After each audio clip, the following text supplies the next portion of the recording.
The ultimate disrespect wasn't social, it was nuclear. Truman fired the cabinet because they kept the Manhattan Project a secret from the commander-in-chief, even as FDR lay dying.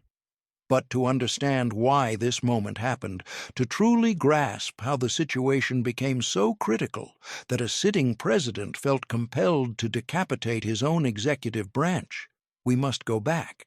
We must examine the forces, the figures, and the failures of trust that set this entire chain of events in motion long before the first resignation letter was signed. On May 15, 1945, barely a month after assuming the presidency, Harry S. Truman sat alone in the Oval Office. The air was thick with the humidity of a Washington spring, but the atmosphere inside the room was frigid. Spread before him on the heavy oak desk were personnel files, a stack of paper representing the most powerful men and women in the Western world. In his hand, he held a handwritten list. There were 17 names in total. These were not low-level bureaucrats or anonymous functionaries. These were the titans of the Roosevelt era. They were the architects of the New Deal, the strategists of the Second World War, the senior advisors, cabinet members, and White House staff who had steered the ship of state for over a decade. They were the people who had worked closely with Franklin Delano Roosevelt, some since the very beginning of his first term. They were the Roosevelt people. Truman picked up a fountain pen, the nib hovering over the paper for a brief moment of contemplation. Then, with a decisive, jagged stroke, he wrote one single word across the top of the list: out. It was a command that would shake the foundations of the American government. Within 90 days of that solitary moment of decision, every single person on that list would be gone from the White House. They would be fired, reassigned to diplomatic Siberia, or pressured into resignations that fooled no one. It was the most ruthless, systematic purge of a presidential staff in American history. The speed and thoroughness of the exodus shocked Washington society and the press corps. This was not the normal, polite transition between administrations.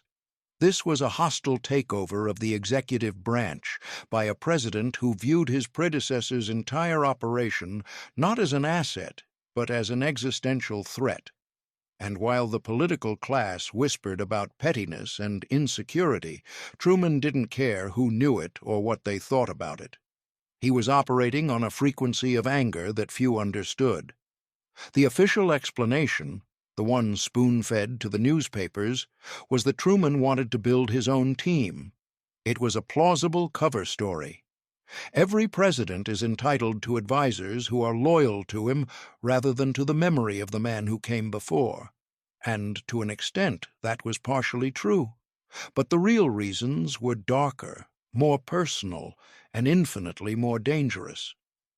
Truman fired everyone close to Roosevelt because he didn't just dislike them, he fundamentally did not trust them. He resented them with a burning intensity. He believed they had been complicit in Roosevelt's systematic exclusion and humiliation of him. But more than that, he had discovered that they were the gatekeepers of secrets so vast and terrifying that their concealment amounted to a dereliction of duty.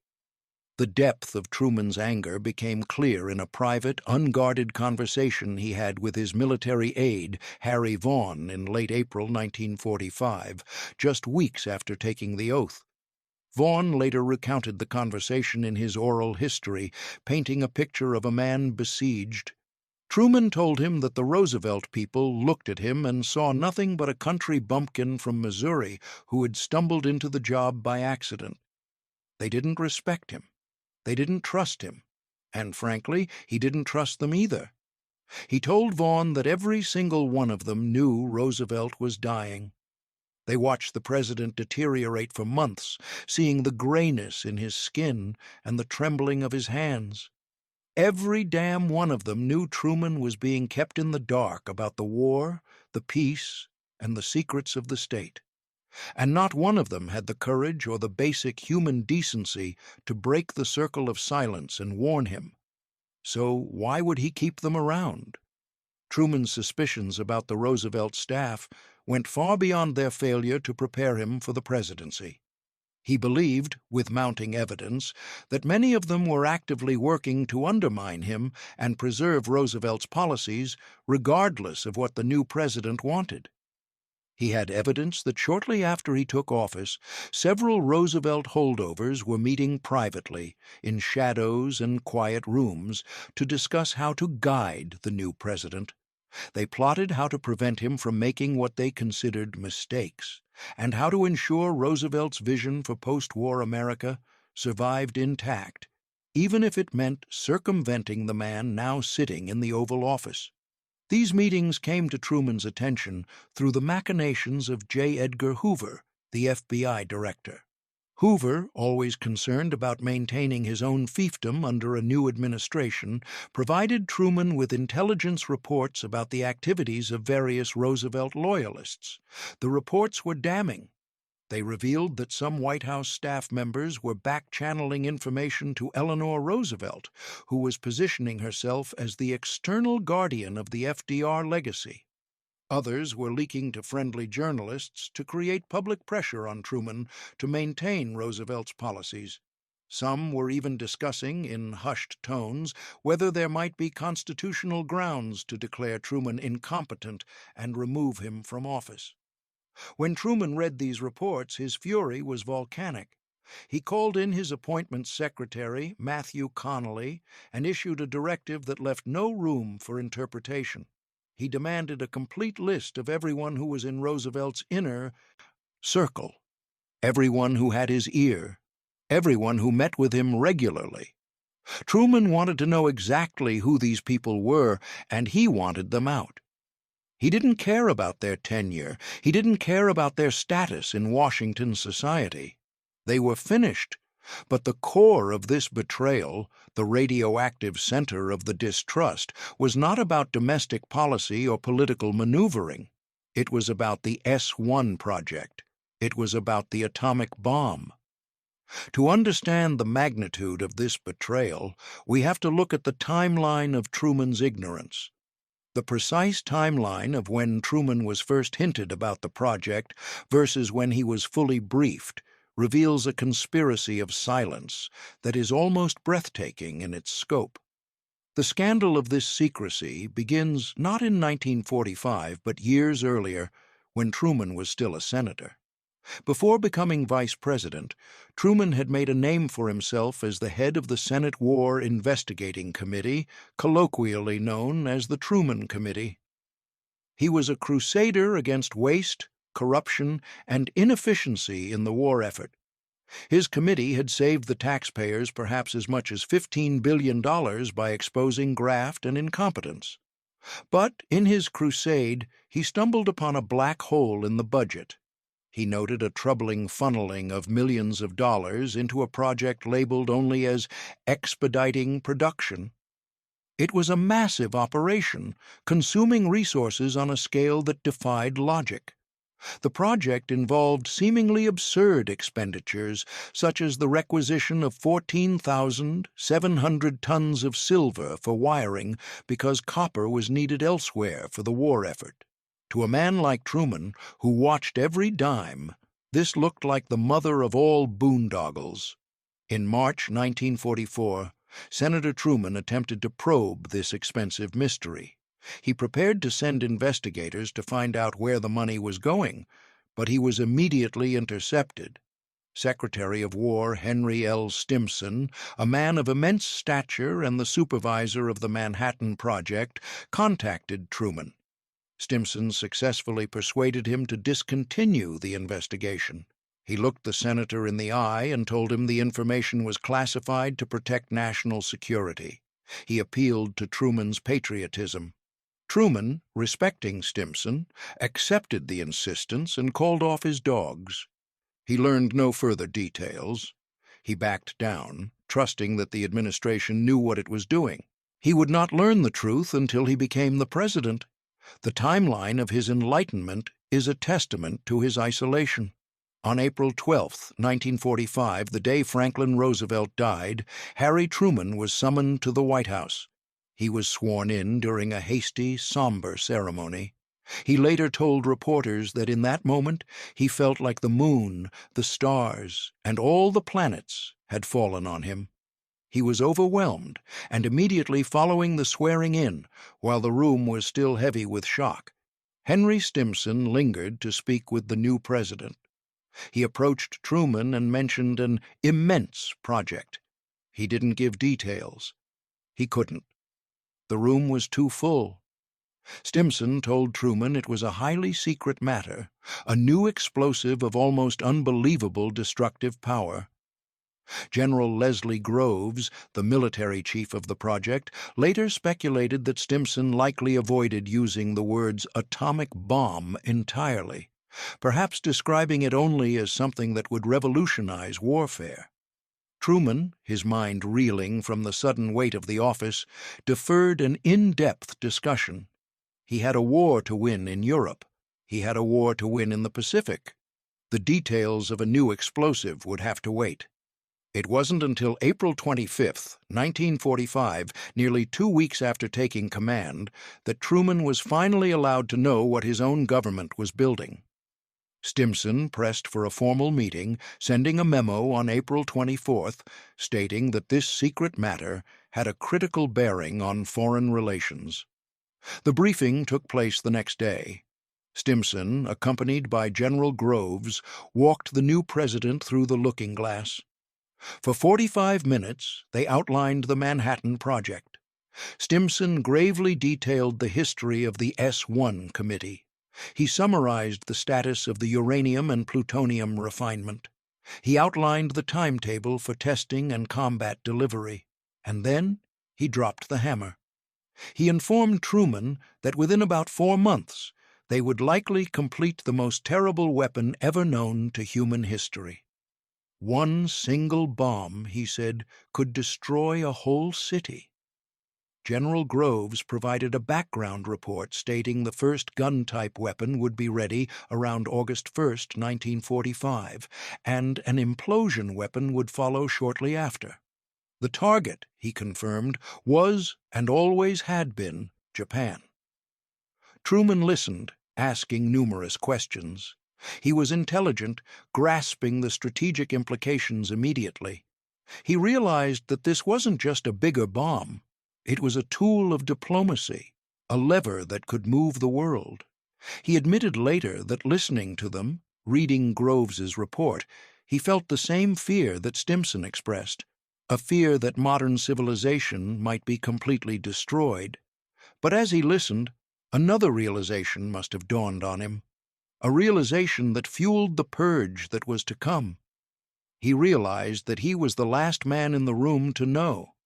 The sources confirm that President Roosevelt had ensured that Truman, while vice president, received no briefing on the atomic bomb's development. Yet key members of FDR's administration and his war cabinet had been intimately involved in the S-1 project for years. They knew the full scope. They knew the costs. They knew the moral implications. And they had all remained silent while Truman sat in the vice president's chair, ignorant and exposed. Who were these men who held the keys to the apocalypse while the vice president was kept in the dark? The list is a roster of the men Truman would come to distrust. First, there was Henry L. Stimson himself. As Secretary of War, he was the chairman of the top policy group, the S-1 committee designated by Roosevelt way back in October 1941. He had actively maintained the secrecy, personally intervening to stop Truman's Senate investigation. While Truman respected Stimson's gravitas, the fact remained, Stimson was Roosevelt's man, holding Roosevelt's secrets. Then there was Henry A. Wallace. This was perhaps the most stinging betrayal. Wallace had been vice president from 1941 to January 1945, immediately preceding Truman. Unlike Truman, Wallace had been briefed on the atomic project on October 9, 1941, by Vannevar Bush. Wallace was brought into the fold because he possessed the necessary scientific background to understand the physics. Roosevelt had designated Wallace as a member of the crucial top policy group, alongside Stimson and General Marshall. His membership on this committee continued throughout his term as vice president. Even after he was demoted to Secretary of Commerce in Truman's cabinet, Wallace carried this knowledge. He had known for 4 years. Truman had known for 2 weeks. There was also James F. Burns. Though not technically a cabinet member during most of the project's development, Burns was the assistant president, the director of the Office of War Mobilization. He helped oversee the Manhattan Project and met regularly with top scientists. Burns was one of the few who used his early knowledge to his advantage, pivoting quickly to ingratiate himself with Truman.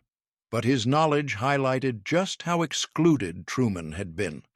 The justification for this secrecy was brutal. The core rationale for keeping Vice President Truman uninformed stemmed from the immense cost and high-risk nature of the project. Roosevelt's advisers feared that Truman, the famous budget hawk of the Senate, would investigate the extravagance. They feared he would expose the 14,700 tons of silver. They feared that if the man who had saved the taxpayers $15 billion saw the receipts for the Manhattan Project, he would go berserk and tear the program apart. They kept him in the dark, not to protect the secret from the Germans or the Japanese, but to protect the project from Harry Truman. General Groves admitted that the main purpose of the project was to subdue the Russians, and that secrecy was maintained because only the press and Congress could shut the project down. They viewed Truman not as a partner, but as a liability, a security risk within the executive branch. This was the context in which the purge began. It wasn't just about political loyalty, it was about a fundamental breach of trust on the most critical issue facing the planet. When Truman looked at his cabinet, he didn't see advisers. He saw a cabal that had managed the end of the world behind his back. The purge started with the removal of the icons. The most dramatic firing was perhaps that of Admiral William Leahy. Leahy had been Roosevelt's chief of staff and closest military advisor. He had essentially run the White House's military operations for years. He was experienced, knowledgeable, and completely devoted to Roosevelt's memory. Truman kept him on initially because he needed Leahy's expertise during the final bloody months of the war with Japan. But the moment the ink was dry on the surrender documents in August 1945, Truman began marginalizing him. Leahy was excluded from key meetings. Decisions were made without his input. By early 1946, he had been effectively removed from power. Leahy wrote bitterly in his diary that President Truman had made it clear he did not want advice from anyone associated with President Roosevelt. He noted that Truman seemed to view them all as obstacles rather than assets. But the purge extended far beyond the military. It struck at the heart of the New Deal. Frances Perkins, Roosevelt's Secretary of Labor and the first woman cabinet member in American history, was a legend. She had served since 1933. She was competent, experienced, and genuinely dedicated. But she was also a walking memorial to FDR. She made no secret of her belief that Truman was inadequate to fill Roosevelt's shoes. In meetings, she would frequently say things like, "President Roosevelt's approach to this was," or "I think President Roosevelt would want us to." Truman endured this for about 6 weeks. Then, in early June, he called Perkins to the Oval Office. He told her directly, "Frances, I appreciate your service to this country, but I need a labor secretary who is focused on my administration's priorities, not on preserving President Roosevelt's legacy. I think it's time for you to step down." Perkins was devastated. She submitted her resignation immediately. Years later, she wrote that she believed Truman was insecure. She was right about the comparison bothering him, but she underestimated the strategic necessity of her removal. Then there was Henry Morgenthau, Jr., the Treasury Secretary, since 1934. He was one of Roosevelt's closest friends. He had steered the country through the Depression and financed the war effort. He assumed he was untouchable. He was wrong. In July 1945, Morgenthau requested a meeting with Truman to discuss post-war economic policy. Truman used the meeting to fire him. The conversation was blunt. Truman told him, "Henry, you were Roosevelt's man. You're not my man." He told Morgenthau that he needed people around him who would implement his policies, not spend their time lecturing him on what Roosevelt would have done. Morgenthau was stunned. He was out within weeks. The press portrayed it as Truman getting rid of a highly competent expert out of spite. Truman didn't care. Francis Biddle, the Attorney General, learned of his firing through a newspaper report before Truman even had the courtesy to tell him personally. Truman had decided to replace Biddle with his friend Tom Clark from Texas. Rather than inform Biddle directly, Truman had someone leak it. When Biddle confronted him, Truman simply asked for his resignation. When Biddle asked if his performance was the issue, Truman replied, "No, Francis, you've done fine work. But you were Roosevelt's Attorney General, and I need mine." The pattern was unmistakable. Competence didn't matter. Experience didn't matter. Proximity to Roosevelt was a liability. But the most complex and dangerous figure in this drama was Henry Wallace. Wallace was the flashpoint where the personal distrust met the nuclear reality. As Secretary of Commerce, Wallace was the last liberal idealist in the cabinet. But more importantly, he was the man who knew about the bomb when Truman didn't. Wallace's knowledge of the nuclear program created a fundamental schism. While Truman was being educated by hardliners like Stimson and Burns, Wallace had been thinking about the atomic age for years. He championed the century of the common man. He was a vocal advocate for the international control of atomic energy. He believed that the United States should share the technology, or at least the governance of it, with the Soviet Union to prevent an arms race. This put him on a collision course with James Burns. Burns, who had used his early knowledge of the bomb to become Truman's Secretary of State, was the architect of atomic diplomacy. Burns believed the bomb was a diplomatic weapon. He told Truman that possessing and demonstrating the bomb would make Russia more manageable. He believed it would allow the United States to dictate its own terms at the end of the war. Burns played to Truman's insecurities and his desire to appear decisive. He poisoned Truman's mind against the Soviets, pushing for a hardline containment policy. Wallace, watching this unfold from the Commerce Department, was horrified. He saw the administration drifting toward a catastrophic war. In September 1946, the tension snapped. Wallace delivered a speech in New York that publicly broke with administration policy. He stated that the U.S. should recognize that it had no more business in the political affairs of Eastern Europe than Russia has in the political affairs of Latin America. He urged Truman to prioritize mutual trust and confidence over an armaments race. Truman's reaction was swift. Wallace represented everything Truman distrusted: the intellectual superiority of the Roosevelt inner circle, the soft approach to the Soviets, and the legacy of the man who had kept him in the dark. Truman demanded Wallace's resignation. It was the final act of the purge. By removing Wallace, Truman didn't just fire a cabinet member, he killed the alternative history of the Cold War. He silenced the voice that argued for cooperation and solidified the policy of nuclear containment. The purge was also a struggle for the control of the bomb itself. As the cabinet members were being picked off one by one, a legislative battle was raging over who would control the atom, the military or civilians. This struggle overlapped perfectly with the resignations. Stimson, in his final days before retiring in September 1945, made a last stand for international control. He proposed a direct approach to the Soviet Union to share the atomic secrets and prevent a race. He argued that the bomb required a revision of international methods, but his proposal was rejected by the new cabinet, men like Navy Secretary James Forrestal, who saw the bomb as the property of the American people. Stimson's departure marked the end of the wartime stewardship. The fight then moved to Congress. The military, led by General Groves, pushed for the May-Johnson Bill, which would have kept the atomic energy program under military-influenced control. But the scientists rebelled. They wanted civilian oversight. This culminated in the Atomic Energy Act of 1946, signed by Truman in August. It established the Atomic Energy Commission, formally placing nuclear weapons under civilian control.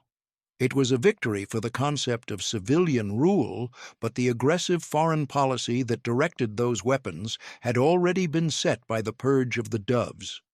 Truman also had to contend with the secrets Roosevelt had kept with foreign leaders.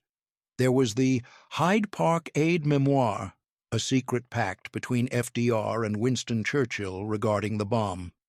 It stipulated that neither the U.S. nor Britain would use the bomb against third parties without the other's consent.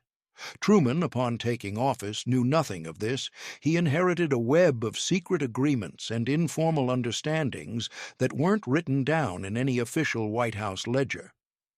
He had to navigate the post-war world while discovering, day by day, what promises had been made in his name.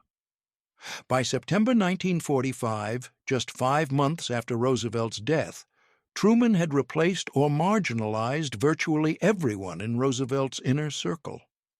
The cabinet was almost entirely new. The White House staff had been turned over completely. Even career civil servants who had been close to Roosevelt found themselves reassigned to obscure posts.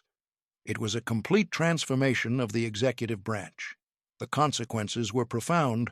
On one hand, the purge established Truman's authority unambiguously. No one could question who was in charge. Truman was his own man. But the loss of institutional knowledge was devastating.